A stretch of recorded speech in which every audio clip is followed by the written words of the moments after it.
네, 이슈의 뒤편에 있는 아주 궁금한 이야기들 궁금하시죠? 다음 주에도 옥경이 토론 함께 하시면 됩니다. 이슈를 조금 바꿔서요. 저희가 오늘 국감에서 다뤄질 텐데 앞서도 뉴스브리핑에 소개해드렸습니다만 윤석열차 고등학생이 풍자 만화 카툰에 출품해서 상을 받았습니다. 문체부가 취지에 어긋나고 정치주의를 다뤘다, 잘못됐다라고 하면서 엄중 경고 조치를 하겠다라고 했는데 이게 또 논란이 커지고 있습니다.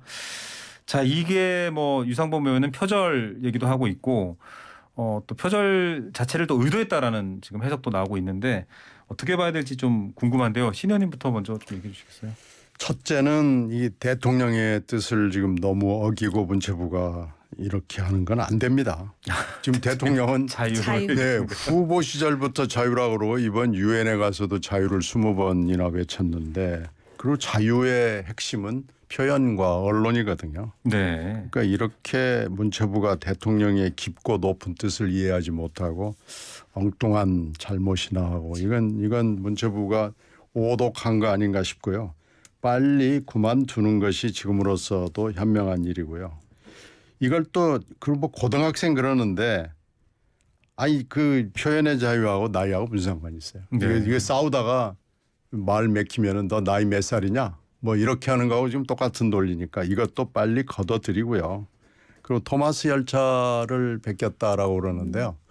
토마스 열차는 영미권의 아이들, 뭐 유럽의 아이들, 그 우리나라에도 아마 이런 만화가 네. 지금 번역이 돼가지고 애들이 많이 보고 뭐 있는 굿즈들도 많습니다. 인기 만화입니다. 네네. 그래서 이 토마스 열차를 패러디 해가지고 영미권의 시사 만화에는 단골 소재예요. 이번에도 보리스 촌슨 아니 뭐 그것뿐만 보리스 아니고 존슨, 트럼프는 맨날 토마스 열차로 시사 만화에 미국의 시사 만화에 등장하고요. 왜 열차인지 궁금합니다. 네. 예, 아니 이거 뭐 어떻게 하다가 보니까 말하자면 우리 옛날에 보면은 뭐 유명한 캐릭터들 있잖아요. 네. 그런 거하고 지금 똑같은 아이들에게 친숙해서 어른들한테도 매우 친숙한 캐릭터입니다. 네. 예, 우리가 뭐 상어랄지 뭐 이런 게 친숙하듯이 네네. 똑같은 거기 때문에 아니 뭐 패러디를 한 것을 표절이라고 얘기하면은 글쎄 그 뭐 이건 전문가들이 앉아서 과연 이게 표절인지 아닌지는 알아볼 문제인데 이건 본질에서 벗어난 얘기고요. 네. 이걸 가지고 문체부가 어쩌고 저쩌고 달려드는 것은 정말 잘못해도 너무 잘못한 거고 빨리 이 정도에서 접어야지. 지금 이 뉴욕 욕설 가지고도 이 난리를 다치고 네. MBC를 타겟팅해 가지고 언론 자유로 조롱을 받고 있잖아요. 지금 MBC는 뭐 잘못한 게 하나도 없는데 뭐 자막 조작했다는데 그렇게 따지면 전 언론이 다 한 거고요.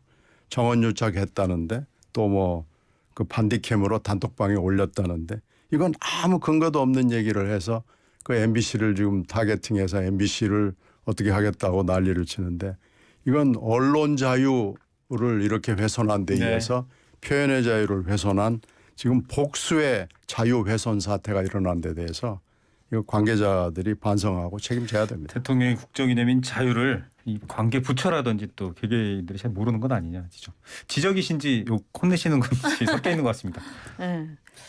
그 딱딱한 얘기지만 그 정부가 추구하는 지금 경제 위기 대응이라든지 민생 회복이라든지 지금 조금 전에 우리가 안보 얘기했잖아요. 네. 그런 큰 줄거리에 있어서 이 정부가 지향하는 비전과 방향성이 무엇인지를 얘기하되 이런 거 있잖아요. 좀 뭐랄까. 자잔하다 그럴까? 예를 든다면 비속어도 그렇고요. 뭐 비속어가 그 별일 아니다라는 뜻은 아니에요. 네네. 그런데 지금 일어날 필요가 없는 일을 계속 만들어가지고 이것 때문에 온갖 비난을 듣고 그러면서 대통령 지지율이 지금 20% 초반으로 추락하면 대통령이 정말 중요한 네. 정책을 어떻게 펴나가려고 하더라도 그 지지도 가지고는요 견인이 안 돼요.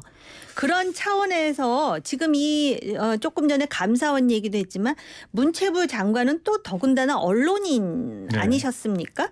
그리고 고등학생이 이런 거를 그리면은 여기서 저는 오히려 좀 아쉬운 게 윤석열 대통령이 이 만화를 보고 뭔가 유머를 동원해가지고 쓱 넘어가는 위트를 발휘했다면 과거의 로널드 레이건처럼 그랬으면 오히려 그 비속어로 그 스타일 구긴 거를 만회할 수도 있었을 텐데 이걸 똑같이 그냥 얼굴을 울그락불그락 하면서 밑에 하나 추천해 주시죠. 그래서 생각해 보니까 생각보다 내 얼굴이 참 멋있네. 나도 이렇게 통통한 얼굴이었으면 좋겠어. 네. 그런데 김건희 여사 얼굴은 좀 생각보다 덜 나온 거 아니야? 뭐 이런 식으로 한다든지. 네. 그러면서 단 아까 패러디라 그러셨는데 이게 무슨 저거잖아요. 그 한국 만화 축제 해가지고 이 고등학생이 금상을 받은 걸 보니까 네. 어쨌든 순위를 매긴 거잖아요. 네네. 그 이왕이면 패러디보다는 좀 창작이었었으면 좋았잖아요. 같은 분야니까 약간 비슷한 거를 그렸다라는 거에 대해서는 어른들이 좀 문제 제기를 해야 돼요. 이렇게 남의 거 비슷하게 그리면 안 된다. 왜냐하면 보리스 총리 얘기도 보리스 존슨 했지만은 총리 예. 보면은 그 영국이 브렉시트 나가면서 풍자했던 만화하고 굉장히 비슷해요. 그리고 네티즌들이 일부러 트럼프도 많이 토마스 물론 열차의 그렇긴 캐릭터로 하지만 등장했어요. 이거는 지금 저 한국 만화 축제 해가지고선 금상도 주고 막 상도 주는 거면은 뭔가 그리고 이제 사실은요 이 심사 기준에 표절 안 된다 정치적 의도 안 된다 뭐 그런 기준은 있었대요. 근데 네. 그게 공지가 잘 안 됐다고는 하는데 어찌 됐든 간에 아무리 그렇다 하더라도 이렇게 네. 그냥 마치도 그냥 눈을 부릅뜨고 뭔가 그냥 색출할 것이 이러니까는 이 정부가 자유를 외치면서 네. 자유는 니들만 있냐라는 식으로 들리지 않느냐는 네. 거예요. 그러니까 참 보면은 대통령한테 과잉 충성한다 그러면서 대통령한테 정말 충성하고 싶으면은 민심을 오히려 지금 잡아서 오히려 네네. 그 견인해야 되는데 저 지금 잘하고 있어요 대통령님 하듯이 이러니까 안 되는 거죠. 예. 자, 뭐 표절 자체도 의도했다라는 그 고등학생이 그런 이제 해석도 나오고 있습니다. 국감 얘기를 지금 거의 할 시간이 부족한데요. 여러 가지가 있습니다. 법사위에서는 이재명 대표에 대한 또 수사 관련된 내용도 있는데 김건희 여사 논문도 지금 계속 따라오고 있는데 새 표절 의혹도 나오는데 또 지금 관련 대학 총장들은 해외 출국을 해버려서 증인 채택이 안 됐습니다.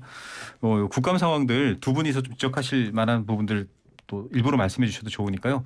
신 의원님부터 먼저 한번. 아니 이제 이게 증인 채택할 때부터 교육위가 이게 말썽이었잖아요. 네. 그래서 이제 민주당이 일방 채택을 했다. 대개 증인은 여야 간사들이 합의를 해가지고 이제 본위원회에서 의결을 하고 끝나는데 합의가 안 되니까 이제 일방 채택을 하는 그래서 또 표결을 하는 사태가 벌어졌죠.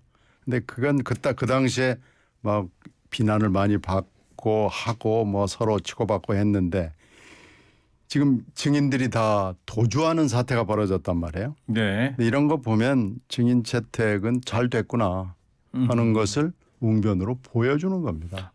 대개 증인들이 뭐 칭병을 하거나 아니면 외유를 핑계대거나 뭐 하여튼 뭐 말도 안 되는 이유를 댈 때는 증인 채택이 매우 잘 된 것이 지금까지 제 경험에서 나오는 결론입니다. 예, 정 의원님. 보니까 김건희 여사는 논문의 대다수를 다 표절했나 봐요. 네. 예? 이렇게 막 오늘 표절 표절이라는 주장이 단어가 자주 계속해서 나옵니다. 국회에서 나오는 거 보니까 근데 제가 솔직히 이런 생각이 들어요. 국정감사를 하는데 대통령 부인의 표절이 과연 그 국가 정부 기관에서 업무를 수행하는 거하고 어떤 연관이 있지라는 생각이 솔직히 드는 거는 사실이고요. 네. 그다음에 이게 지금 뭐 한 10년 전 몇 년 전 뭐 이렇게 일어났다라는 건데 지금 이 총장들이 그 상황에 대해서 뭐 꿰뚫고 있는 그런 위치에 있지는 않을 것 같아요. 물론 국민대학 같은 경우는 그 지난번에 그 논문과 관련해 가지고 굉장히 네. 논란이 있기는 했지만 그럼에도 불구하고 어쨌든 자기 학교에서 있었던 일인데 이렇게 국정감사만 하면은 뭐 그 대기업 그 기업주도 그렇고 이렇게 총장들이 해외로 나가는 이런 행태가 어제 오늘의 일이 아니거든요. 근데 자기하고 직접 관여가 보도가 되지 않고 또 사실은 지금 대통령 배우자의 논문 표절과 관련해 가지고 자기가 무슨 책임이 있는 건 아니더라도 자기 학교의 이름이 나왔으면은 이런 거 관련해 가지고 당당하게 나와서 이건 이렇고 저건 저렇고 네. 이런 총장도 좀 한번 봤으면 좋겠다라는 생각은 있어요. 뭐 이렇게 뭘 잘못한 것처럼 도망을 네. 가고 도망가는 것처럼 보이잖아요. 어쨌든 출장을 간 건데 네. 도망은 아니겠지만. 두 분이 보시기에 참 답답한 부분이 있습니다. 끝으로 시간이 한 30초 정도씩 여유를 드릴 수 있을 것 같은데요. 성남FC 관련 사건. 제3자 뇌물공여죄.